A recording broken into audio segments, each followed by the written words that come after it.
नमस्कार, आप सभी का स्वागत है हमारे भारत ज्ञान अक्षर प्रस्तुत एक अनकही दास्तान कारगिल सीरीज में।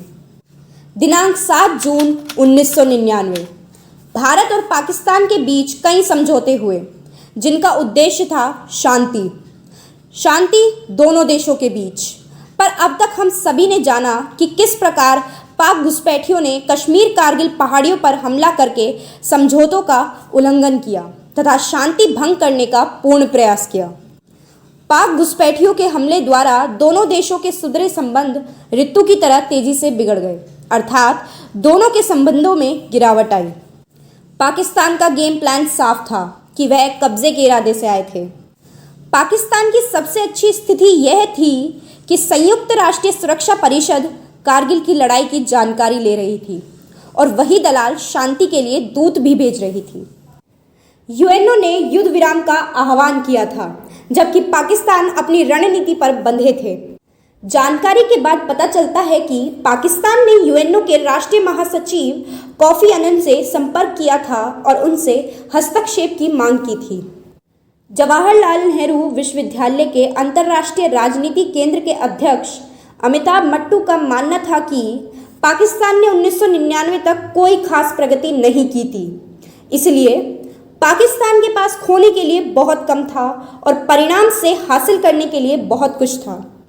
रूस ने भारत का समर्थन किया था तथा अन्य देश जैसे फ्रांस, चीन और ब्रिटेन ने चिंता व्यक्त करते हुए कहा था कि इस युद्ध को द्विपक्षीय रूप से सुलझाना चाहते थे। वहीं भारत की स्थिति स्पष्ट थी कि युद्ध विराम के लिए वह तभी सहमत होंगे जब वह कारगिल की ऊंचाई पर कब्जा करने वाले सभी घुसपैठियों को हटा देंगे और कम से कम इस हद तक अलग अलग कर देंगे कि बचे दिनों में यह उन्हें और अधिक आसानी से गिरा सके। आज हम जानेंगे तिरंगे में लिपटे हुए उस सेनानी के बारे में जो कारगिल युद्ध के दौरान प्यारे हो गए।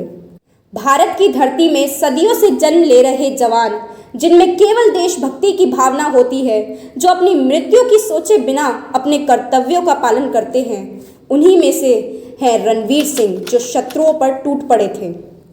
रणवीर की भर्ती 6 अक्टूबर 1994 को रेजिमेंट में हुई थी। यह झुंझुनू जिले के उदयपुर वाही तहसील के मैनपुरा ग्राम के थे। जब वह मार्च 1999 में अपने घर 2 महीने की छुट्टी पर गए थे, इस दौरान उन्होंने अपनी बहन की सगाई की और दोबारा वापस लौटने पर धूमधाम से शादी करने का वादा किया था, लेकिन बहन की शादी का सपना अधूरा ही रह गया। वह घर तो लौटे, लेकिन तिरंगे के कफन में लिपटकर। पाकिस्तान की इस नफरत की आग ने कितने जवानों को अपने सपने कुर्बान करने पड़े थे। रणवीर 17 जाट रेजिमेंट के रणबा कुरेद्रास सेक्टर की महत्वपूर्ण चौकी बजरंग में शामिल थे, जो पाक सैनिकों और घुसपैठियों से मुक्त कराने के लिए अपने अभियान में आगे बढ़ रही थी। भारतीय जवान अपने बुलंद हौसलों के साथ बढ़ रहे थे। वह चौकी से 50-60 कदम की दूरी पर ही थे कि पाक घुसपैठियों ने अपने अंदर की नफरत फायरिंग के द्वारा भारतीय जवानों पर अंधाधुंध शुरू कर दी। भारतीय सेना को इस हमले की संभावना पहले से ही थी, इसलिए जवानों ने मोर्चा संभाल लिया और जवाबी फायरिंग शुरू कर दी। इस फायरिंग में 13 पाक घुसपैठियों को ढेर कर दिया गया था, क्योंकि सेनानियों के सिरों पर सेना की पगड़ी व वतन की धूल थी तथा उनके दिलों में हौसलों का तूफान था, जो किसी की नफरत से कम होने वाला नहीं था। रणवीर की शौर्य गाथा का जिक्र करते हुए उनके साथी जवान फतेह सिंह ने बताया कि इस संघर्ष में एक गोली रणवीर के मुंह और दूसरी पेट में लगी थी। गोली लगने के बाद भी रणवीर ने फायरिंग बंद नहीं की और घुसपैठियों को चुन चुन कर मारते रहे। गोली लगने से उनका हौसला कम नहीं हुआ था, लेकिन उनके हौसले से कर रहे हमले को देख शेष बचे दुश्मन चौकी छोड़कर भागने लगे। इस गोलाबारी में रणवीर के कई साथी भी शहीद हो गए थे। मानो जवानों में हुनर था कि वे अपने फर्ज की राह से पीछे नहीं हटेंगे।